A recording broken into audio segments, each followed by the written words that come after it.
I'm one of those few academics that are caught in between different spaces. So one space is business, and the other one is issues around international international development. And at the end, we are not liked by both. So I talk to colleagues in business, and they think I'm not in the core business. And I go over to the people in international development, they tell me I'm a stranger.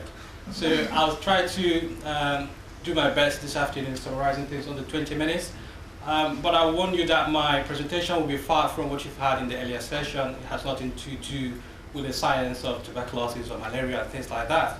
What I've been looking at is to bring together the whole conversation around the Millennium Development Goals under the broader agenda of sustainability, and look at it in the sense of what businesses can bring to the sustainability agenda. Businesses are not loved that much, but at the end of the day, businesses can still contribute to the development agenda, although they are not often considered as development actors. So here are the Millennium Development Goals, for those who are not conversant with it, but I know you know it more than I do, so I wouldn't go into it. But at the end, I'll ask a question around what and how can businesses contribute to these goals, and can they be pointers to corporate strategies in one way or the other.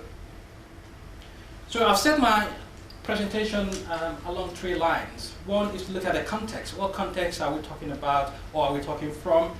And what are the challenges? And then what are the possible changes to enable us to meet the challenges? So under the context, what I will talk about is the role of firms as development actors, but also looking at it from emerging markets perspective. Most of my work and research has focused mainly on emerging markets, and ask questions around sustainability in these different terrains. And they're different in the sense that they don't have similar institutional context as the developed economies. And I was listening to the first speaker who was talking about tuberculosis and how it's been controlled in different countries like India and China, and some of those things resonated with the kind of research I do. So if you look at this scenario, I mean, I hope it gives you a snapshot of what a developing country context might look like in terms of institutional differences. So one might wonder, so what is this guy here doing? If you ask that question, assuming you saw this picture somewhere and he asked, what do you think he's doing here? What do you think is happening? This was a picture I took when I visited Nigeria, and if you see here, this is the traffic, and this guy is literally collecting tax from this guy, the cyclist. Okay? So this might be people you consider as your touts or area boys, or in the absence of government, they tend to fill in the gaps. So this might be related to a governance problem. So you can see how people are working working against traffic and the scenario in there. So what in essence this tends to suggest is that in most emerging markets you have weak institutional context as well as governance problems. And these governance gaps do not exist because the gaps are there, but they are filled quickly by some other probably non-legitimate actors. So whereas here in the UK or developed economies, you see government, civil society playing or filling these institutional gaps, but in most developing country contexts, you have other non-democratic or non-legitimate actors filling the gap. There's also the problem of sustainable growth. This was a projection by Unilever that says this is what the world in terms of population will look like in 2020. And the question then becomes, how do we move from 2009 to a population of 6.7 billion? And this 6.7 billion will be mainly on emerging markets.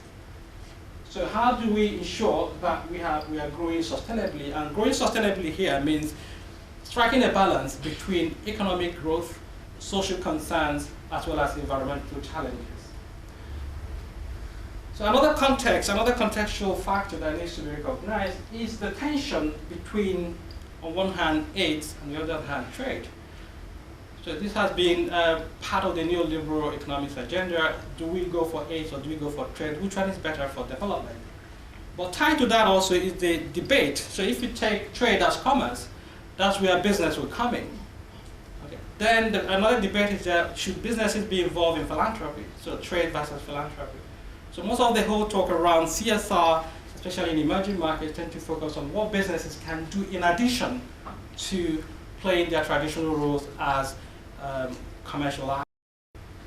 So keeping that at the back of our mind and probably using that to explore what implication that could have for sustainability and development. There is also the fact that businesses are powerful actors. Businesses are rich, they have resources.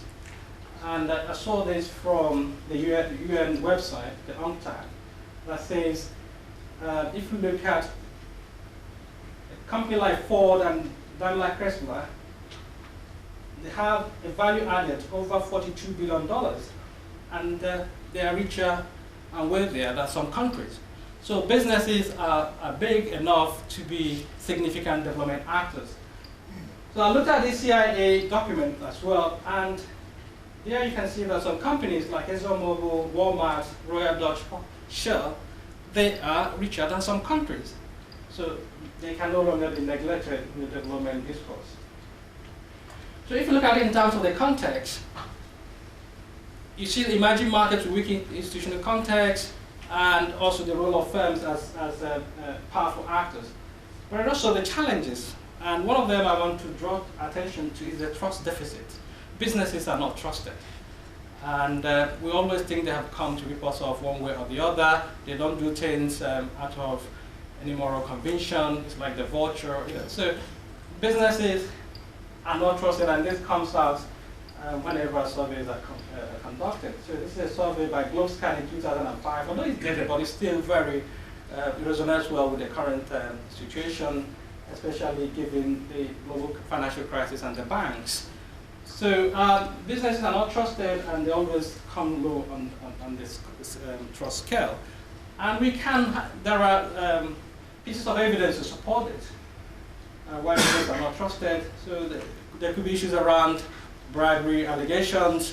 It could also be issues around taxation and the Starbucks or the Apple and the Googles of this world. It could also be things around human rights, pollution, and one way or the other, businesses are implicated. And you can always find them, the Sway shops, Gap, Next, and Marks and Spencer's. This is the case of oil spill in Nigeria. Somebody was saying, if you compare it to the US, where the US government, in relation to the Gulf of Mexico spill, said the government was able to hold companies accountable, whereas in most emerging markets, that's not usually the case.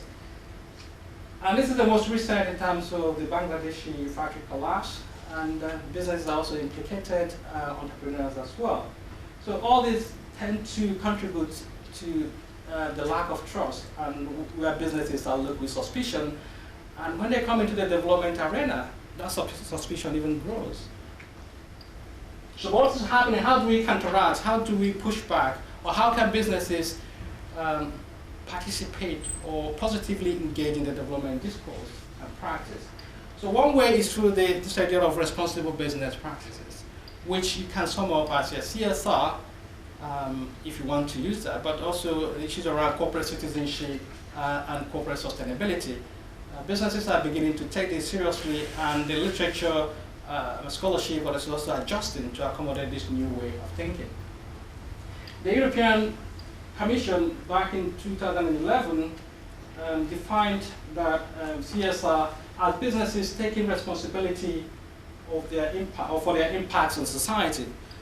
And this is they had a definition back in 2003, which was very long and convoluted, but they found a way to summarize it. And one of the problems in the CSR domain is that people always ask the question, what is it?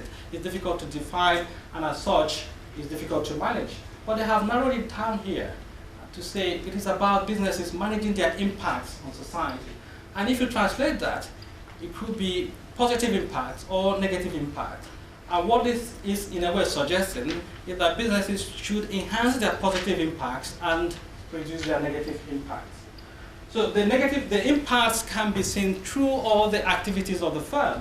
So this is what we use in the business school terminology as the value chain. So the business, say from here, you have your inbound logistics to where you meet your customers. So what this is saying is that at each point you can find opportunities to reduce negative impacts and enhance positive impacts. So it's about the mindset, the thinking to enable businesses embed the sustainability thinking and development orientation across their value chain. And there are some companies out there that have started doing this. So this is a case of Unilever that looks at its impact on water, on employees, on the different stakeholder groups, and even what goes to governments in terms of tax. Michael Porter, one of the gurus in the business school scholarship, is suggesting that businesses move to what he calls the creating shared value, CSV. Creating shared value, another way to summarize it is where businesses, so the traditional business, conventional business will be here, where it's only about profit. Your NGOs will be here, or the government, where it's about social value. But what he's saying here is that there could be something here in the middle, where businesses are using their resources, their innovation, to create something positive, as well as solving social problems. The ODI has a model which they call the Inclusive Business Framework, which also says the same thing. So if you look at it here, on this axis you're talking about commercial value, and here you're also thinking about the value to society. And the inclusive business model is around there. And there are lots of business examples that are beginning to turn social problems into business opportunities, and that way addressing some of the tipping problems relating to the Millennium Development Goal. So at the end, the emphasis here then is around the ability to imagine businesses from alternative and new paradigms, and find innovative business models to address some of the global challenges.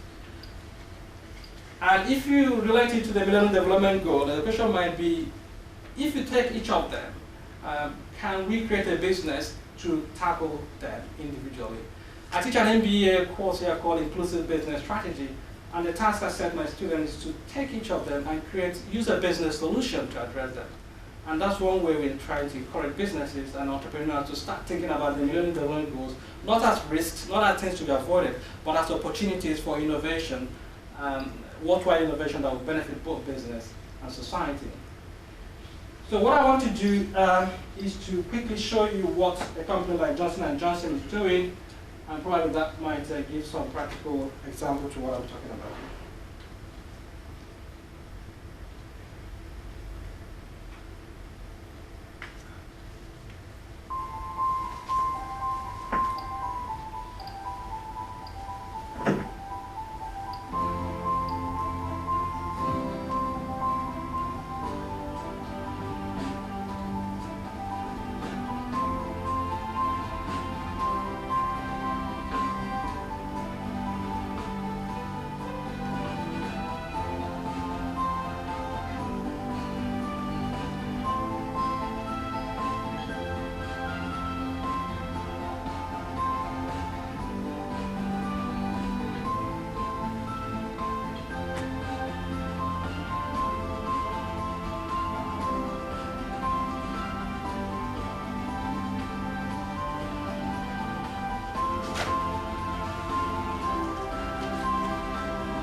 Okay, maybe I will stop here for the sake of time, and without acting as if I'm one of the employees.